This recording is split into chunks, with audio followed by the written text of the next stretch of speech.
여러분 안녕하십니까? 오늘은 베드로 전서 여러분 가지고 있는 교재 48과가 되겠습니다. 베드로 전서를 함께 공부합니다.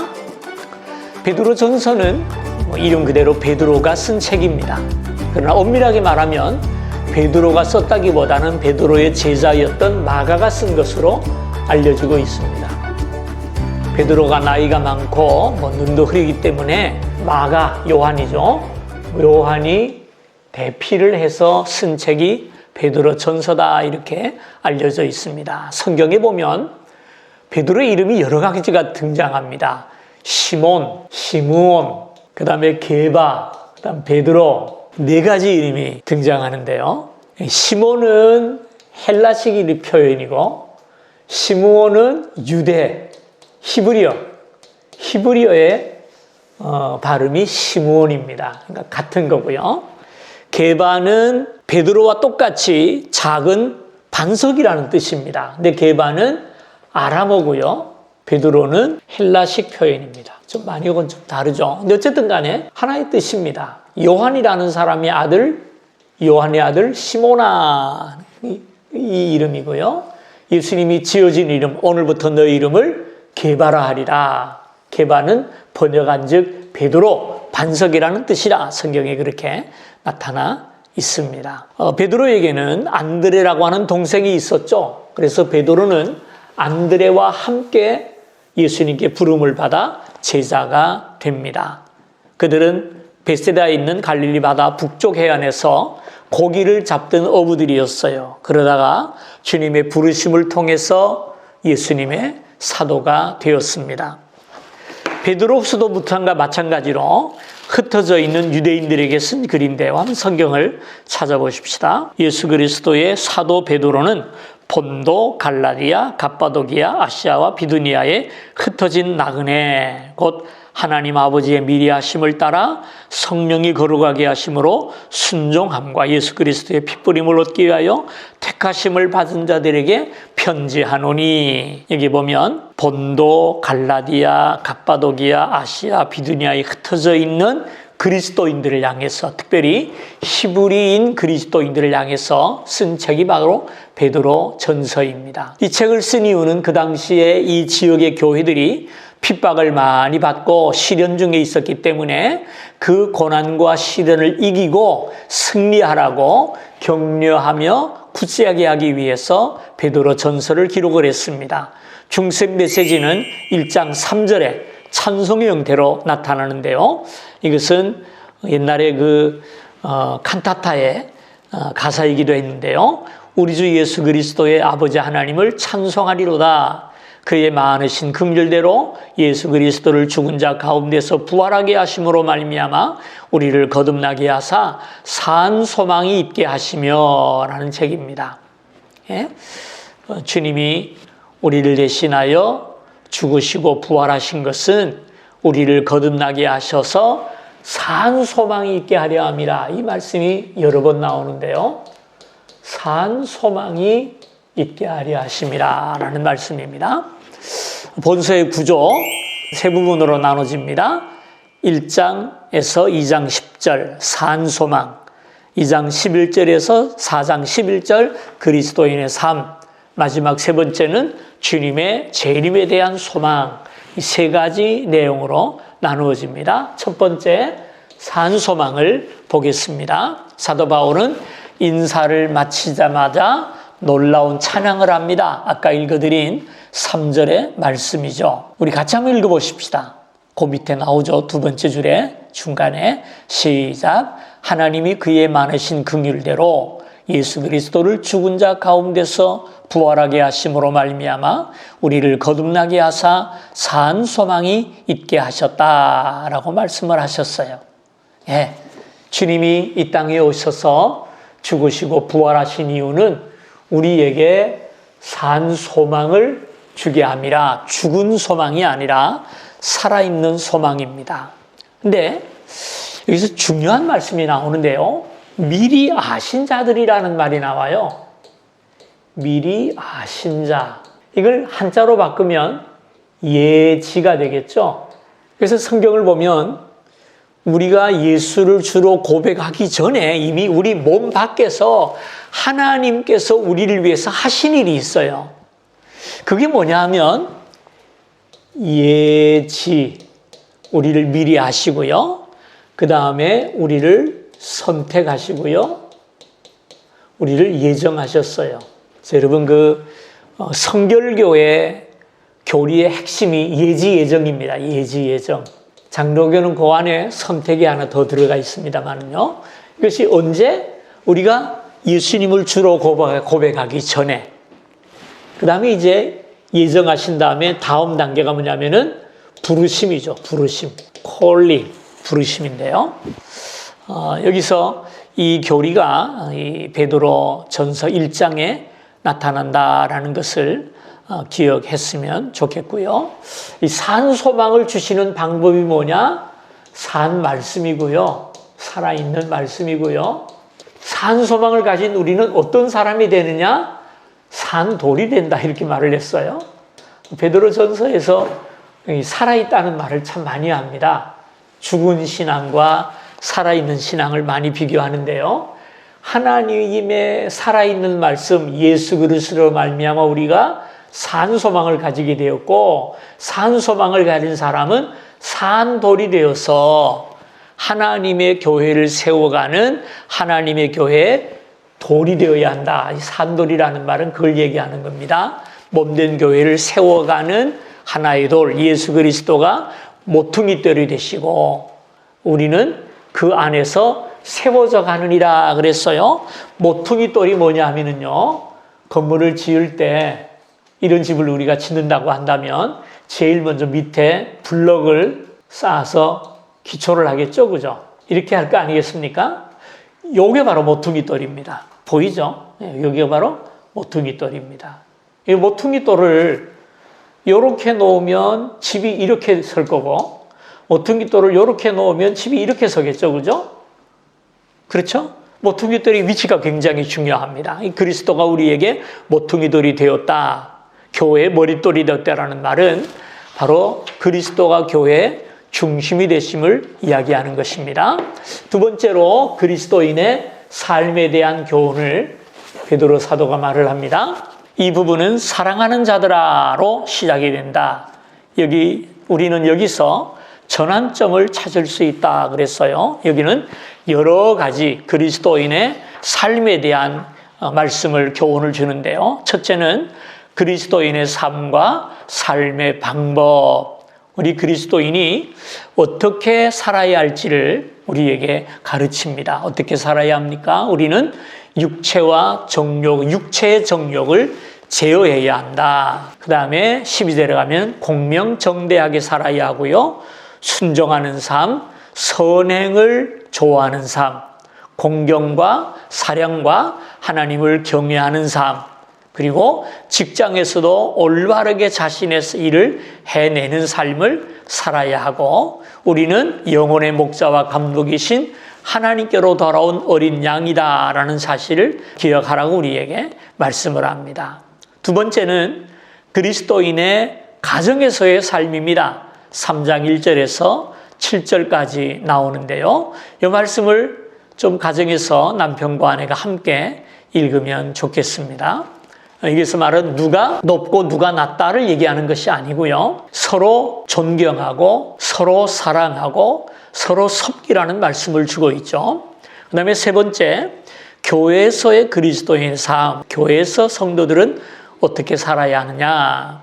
거기 나오죠. 다 마음을 같이하여 서로 사랑하며 불쌍히 여기며 악을 멀리하는 생활을 살아야 한다. 이렇게 말을 하고요. 또 한 가지 중요한 것, 너희 속에 있는 소망에 관한 이유를 묻는 자에게 대답할 것을 항상 준비하라. 무슨 말이냐면요, 증거의 준비입니다. 전도를 준비하고 살라는 거예요.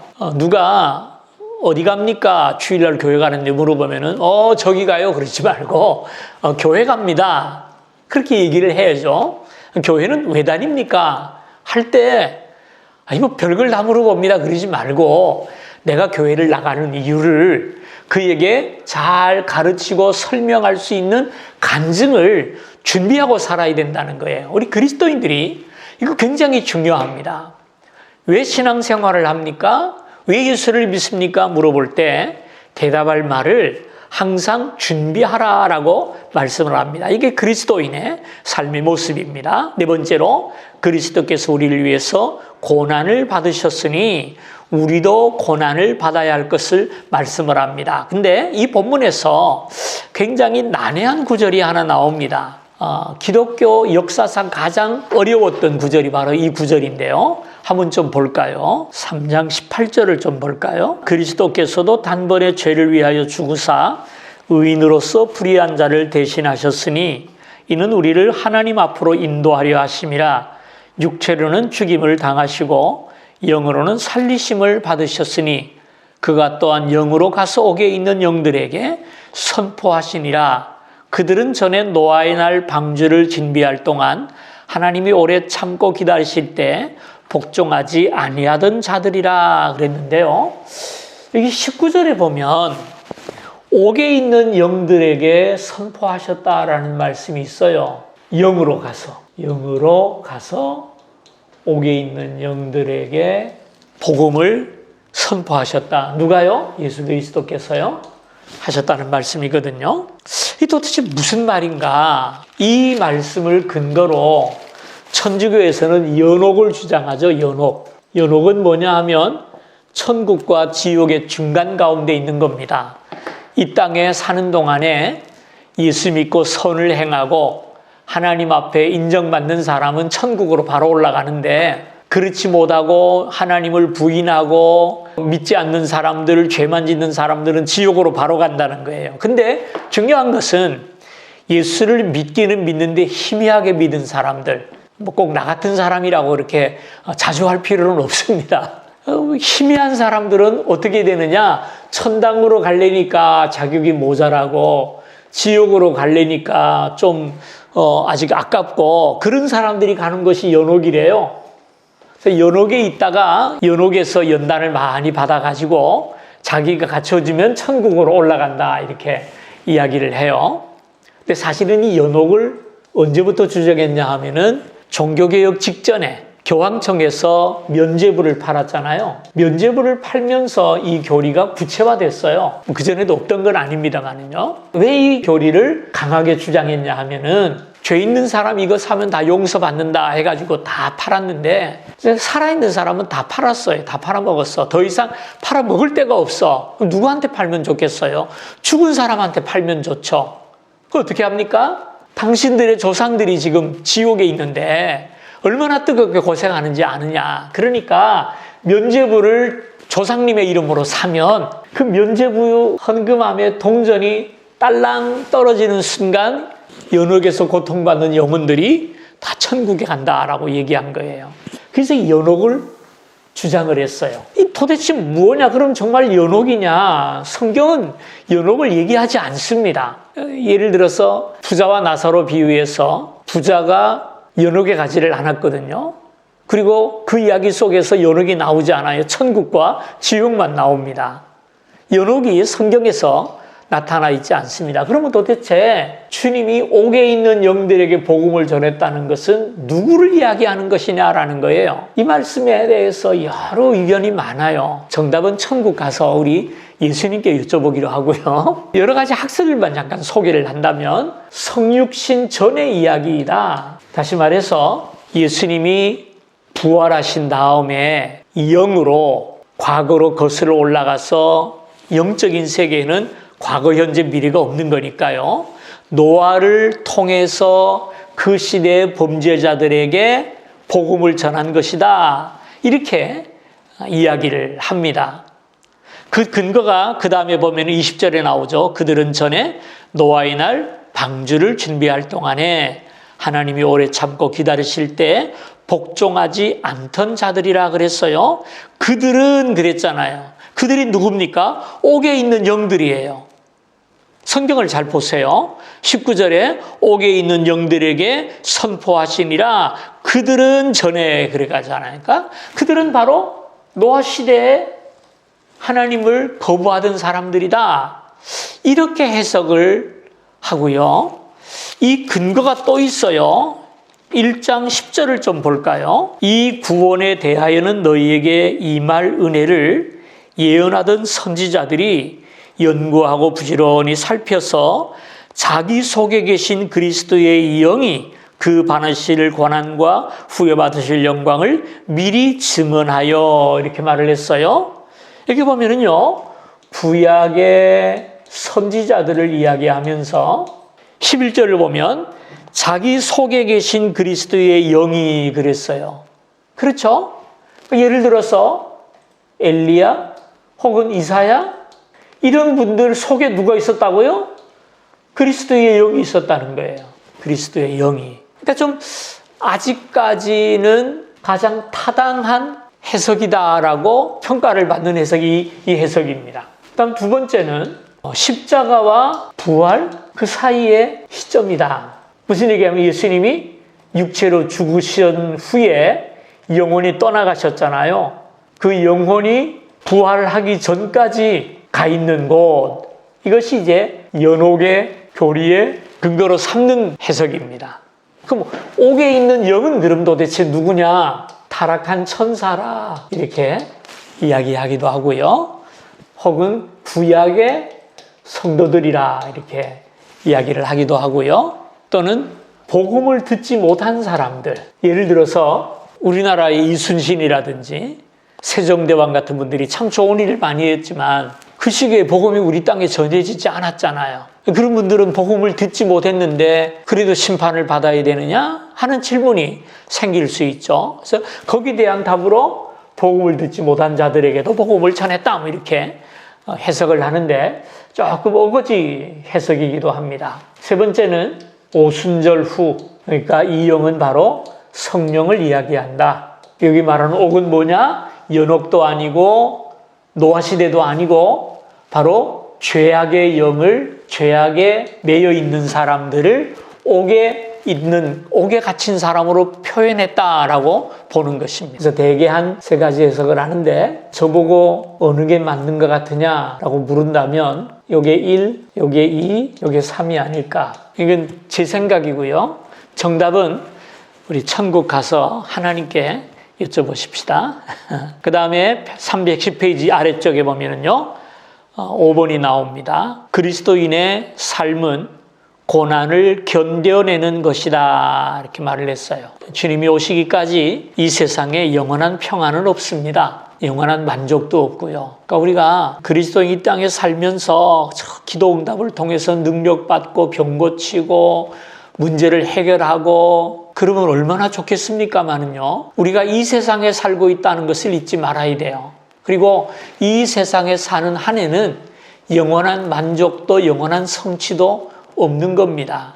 그래서 이 땅에 사는 동안에는 우리가 고난을 당할 수밖에 없고 그것을 견디는 것이 우리의 삶이다라는 것을 4장 1절에서 11절까지 우리에게 말씀하고요.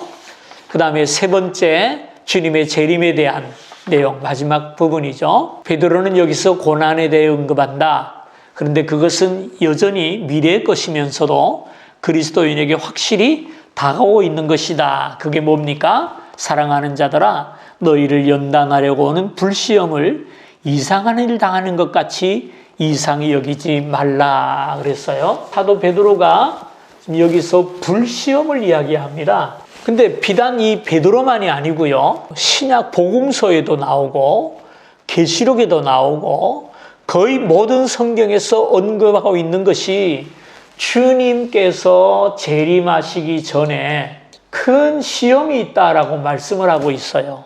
그것을 계시록에서는 대환란이라 그렇게 말을 하기도 하죠.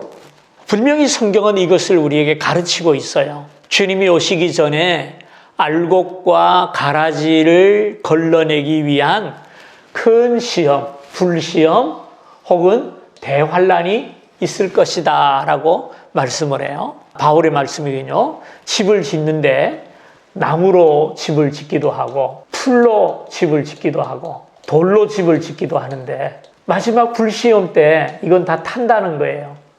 다 타고 남는 것은 돌이 아니냐 하면서 온전한 믿음을 가지라고 권면하는 내용이 있는데요. 분명히 주님이 오시기 전에 큰 시험의 때, 큰 환난의 때가 있다라고 가르칩니다. 그리고 이 환난 속에서 우리 성도가 할 일은 피하는 것도 아니고 이기는 것도 아니고 견디는 것이에요. 견디는 것. 이 불시험이 뭔지는 모르겠어요. 그러나 저는 우리가 많이 당하고 있다고 생각을 해요. 전쟁도 때로는 지역에 따라서 임하는 불시험이고요.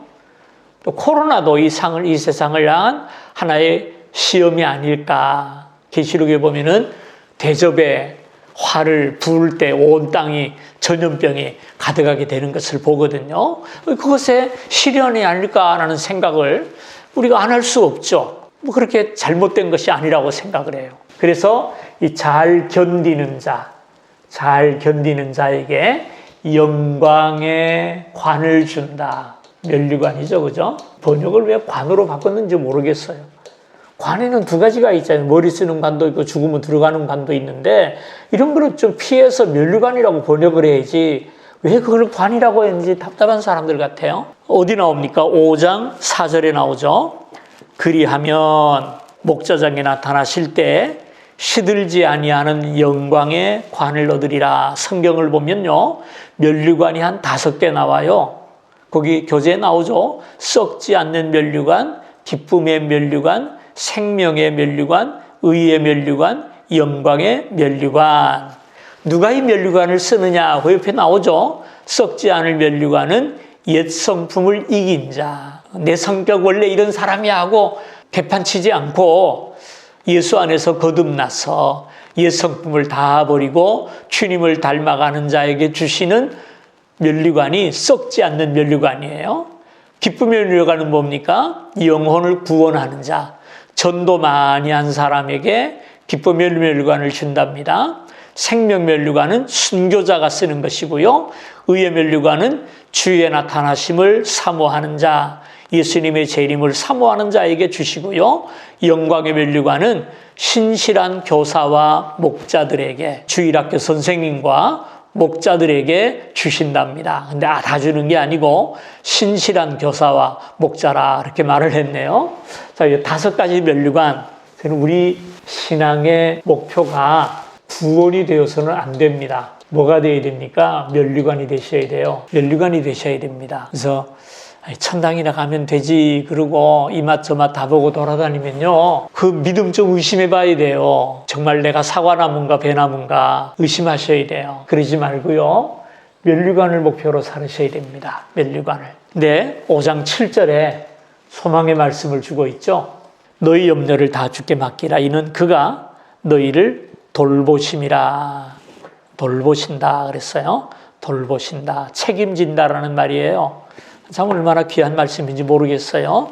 그래서 베드로 사도가 흩어져 있는 유대인들에게, 그리스도인들에게 너희가 어디에 살든지 그곳에서 그리스도인답게 살고 면류관을 사모하며 살아라. 그리고 지금 좀 힘들고 고통스럽더라도 하나님께서 너희를 지금 돌보고 있으니까 염려하지 말라 하는 말씀으로 베드로 전서를 끝내고 있는 것을 보게 됩니다. 오늘 베드로 전서 여기까지 하고요. 다음 주에는 베드로 후서와 순서가 조금 바뀌었는데요.